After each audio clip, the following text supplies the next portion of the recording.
പെട്ടെന്നൊരു സുപ്രഭാതത്തിൽ അപ്രത്യക്ഷരായ ഒരു ജനവിഭാഗത്തെ പറ്റി നിങ്ങൾ കേട്ടിട്ടുണ്ടോ? കാനഡയിലെ നുനാവട്ടിലുള്ള ആഞ്ചിക്കുനി തടാകക്കരയിൽ താമസിച്ചിരുന്ന ഗോത്രവർഗ വിഭാഗമാണ് പെട്ടെന്നൊരു സുപ്രഭാതത്തിൽ അപ്രത്യക്ഷരായത്. അവർക്ക് എന്ത് സംഭവിച്ചു എന്ന് ആർക്കും അറിയില്ല. ജോ ലാബൽ എന്ന വേട്ടക്കാരനാണ് ആഞ്ചിക്കുനി എന്ന ഗ്രാമത്തിന്റെ കഥ പുറം ലോകത്തെത്തിച്ചത്.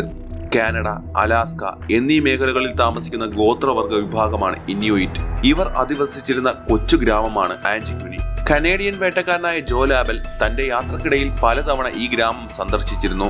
എന്നാൽ ഒരിക്കൽ വേട്ടയ്ക്കിടെ ക്ഷീണിതനായ ജോ നല്ല മഞ്ഞുണ്ടായിരുന്ന ഒരു രാത്രി ആഞ്ചിക്കുനിയിലെത്തി. രാത്രിയിലെത്തിയ ജോ അക്ഷരാർത്ഥത്തിൽ അമ്പരന്നു. എപ്പോഴും ഗോത്രവർഗക്കാരെ കാണാൻ സാധിക്കുമായിരുന്ന അവിടെ മനുഷ്യനെയോ മൃഗങ്ങളെയോ കാണാനില്ല.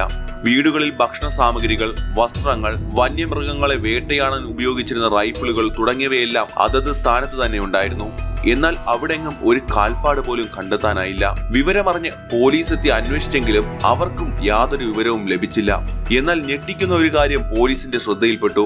ഗ്രാമത്തിലെ ശ്മശാനത്തിലെ ചില കല്ലറകൾ ശൂന്യമായിരുന്നു. തുടർന്നുണ്ടായ അന്വേഷണത്തിൽ ഗ്രാമത്തിന് കുറച്ച് അകലെ മെലിഞ്ഞുണങ്ങിയ 7 നായ്ക്കളെ ചത്ത നിലയിൽ കണ്ടെത്തി.